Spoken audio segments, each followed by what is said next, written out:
Kenapa kita tidak mau 100% kita harus pakai ChatGPT saja? Nah, kita akan tanggapi pernyataan dari Prof. Stella Christy ini menarik banget untuk mahasiswa. Tapi kita dengerin dulu ya. Hari ini saya share satu saja. Ya. Kalau kita menulis pakai ChatGPT, maksudnya ChatGPT yang menulis buat kita, lama-lama kita tidak akan punya rasa tahu mana tulisan yang bagus, mana tulisan yang tidak bagus. Nah, kalau kita bersedia kehilangan naluri untuk menilai mana yang bagus, mana yang tidak bagus, silakan pakai ChatGPT. Nah, ini 1000% bener banget apa yang dikatakan Prof. Stella Christy ini. Cuman masalahnya nih, hati-hati nih.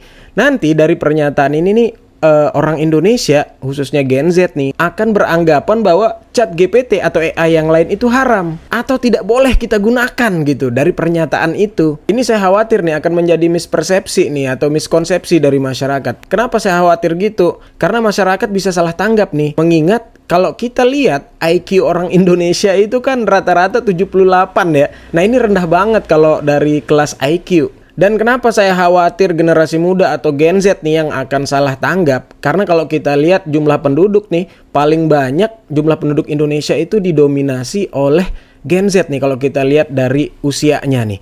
Artinya survei IQ yang 78 tadi, yang IQ orang Indonesia rendah itu, berarti kan mayoritas yang disurvei adalah penduduk yang mayoritas yang ada ya kan, anak muda Gen Z. Kemungkinan terjadinya salah tanggap itu besar banget ya. Karena kenapa? Kalau saya perhatikan orang Indonesia kita, saya juga termasuk, itu kognitifnya rendah banget. Kalau kita perhatikan dari level berpikir, itu kan level paling pertama aja menghafal. Bagaimana kita mau menghafal sementara kognitif kita aja nggak dapet tuh? Gimana mau mencapai level 1 itu? Ungkapan saya ini juga dikatakan oleh Inalim ya dalam Kick Andy. Coba kita dengarkan. Nah, ini kan level berpikir kalau di pendidikan itu ada 6 tingkatan. Nah, ini PR kita. Sayangnya kita harus akui bahwa level berpikir di pendidikan di Indonesia kita masih berhenti di level 1.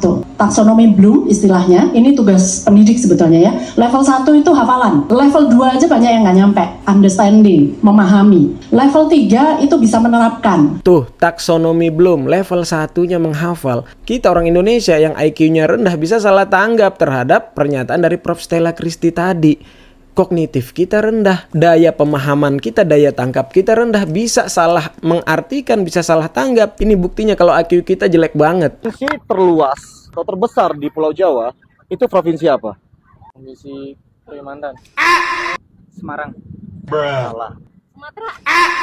Jawa. Tuh buktinya IQ anak-anak muda, anak kuliahan tuh rendah, bahkan kalah sama ibu-ibu nih. Hari Pahlawan itu diperingatin pada tanggal berapa? Ayo.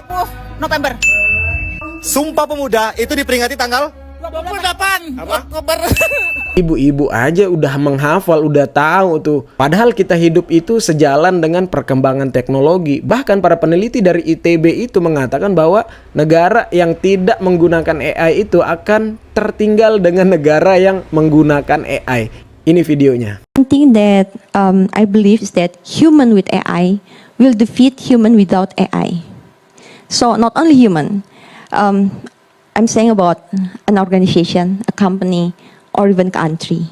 So a country where everyone trying to use AI to boost the productivity, it will defeat the country without using AI. Tuh katanya tadi orang yang tidak menggunakan AI akan kalah dengan orang yang menggunakan AI. Dampaknya ke negara. Makanya pernyataan dari Prof. Stella tadi di awal itu jangan sampai kalian salah tanggap. Jangan sampai kalian berpikir AI itu haram. ChatGPT itu tidak boleh digunakan. Karena ada pernyataan lanjutan dari Prof. Stella Christy. Ini kita dengerin. Tetapi kalau kita mau masih mempunyai naluri itu, oh saya tahu inilah tulisan yang bagus, inilah podcast yang bagus, inilah podcast yang kurang bagus.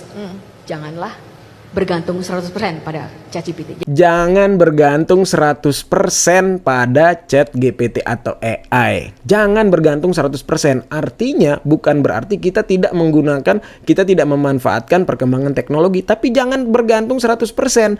Nah, ini artinya kalau kita mengaitkan kepada pengerjaan penelitian, skripsi, tesis, ya memang AI itu hanya alat bantu, bukan untuk mengerjakan full semuanya ya, karena AI nggak bakal tahu, nggak bakal bisa ngejar konteks penelitian kita. AI itu hanya ngasih hasil-hasil yang umum-umum aja. Nah, semoga nih Prof Stella Christy sebagai Wakil Menteri Pendidikan Tinggi nih, yang bidang ilmunya itu cognitive science, yang penelitiannya itu pernah mendapatkan penghargaan tuh, penelitiannya di tahun 2010 tentang cognitive and development nih, bisa merubah kognitif kita orang Indonesia, bisa meningkatkan IQ kita orang Indonesia, sehingga orang Indonesia tuh bisa tanggap, bisa menangkap konteks-konteks dari pesan-pesan dari video, teks, atau yang lain-lainnya.